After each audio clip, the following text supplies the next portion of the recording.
Secondly, at the time of the declaration, my lord, you will note that there were 27 constituencies whose results had not been verified. Even though the chairperson claims that they could not announce or declare the results of those 27 constituencies because of the chaos that erupted, but they had an opportunity again when things were calmed down and they came back to declare the results of the presidential elect. Can it therefore, my lord, be said that the process that led to the declaration of the results were transparent, were accountable, or were verifiable if indeed the declared results were accurate?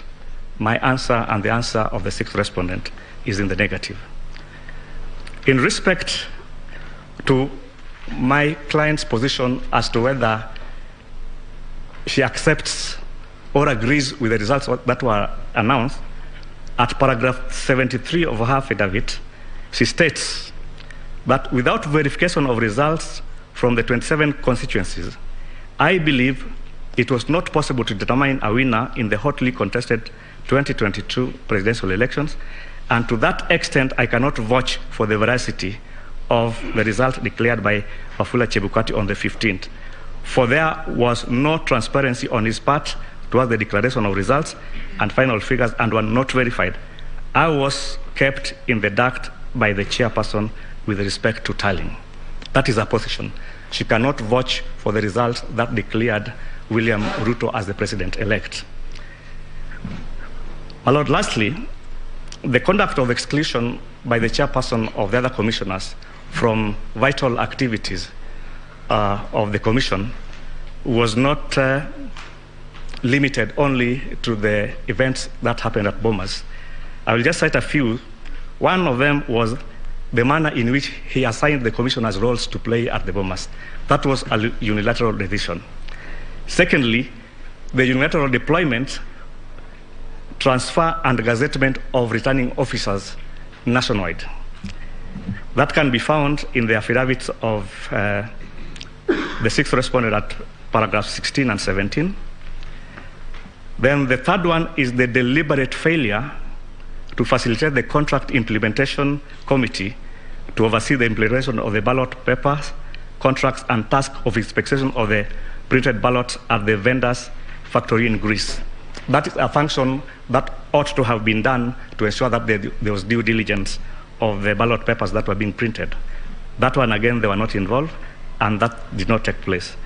Lastly, second last is the postponement of the elections in specific areas, including Mombasa, Kakamega, Kacheliba, Rongai, Pokot, South, among others. And lastly was the appointment and gazettement of the chairperson as the national returning officer. That again is not a decision that was taken by the commission unanimously.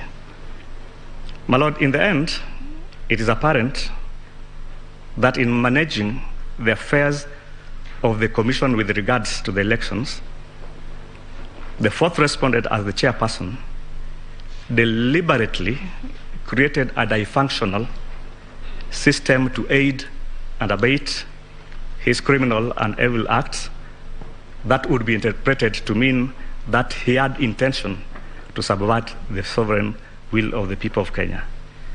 We beseech you, therefore, to find that nothing good can come out of a dysfunctional body. I'll therefore call my learned friend Jeremy to continue.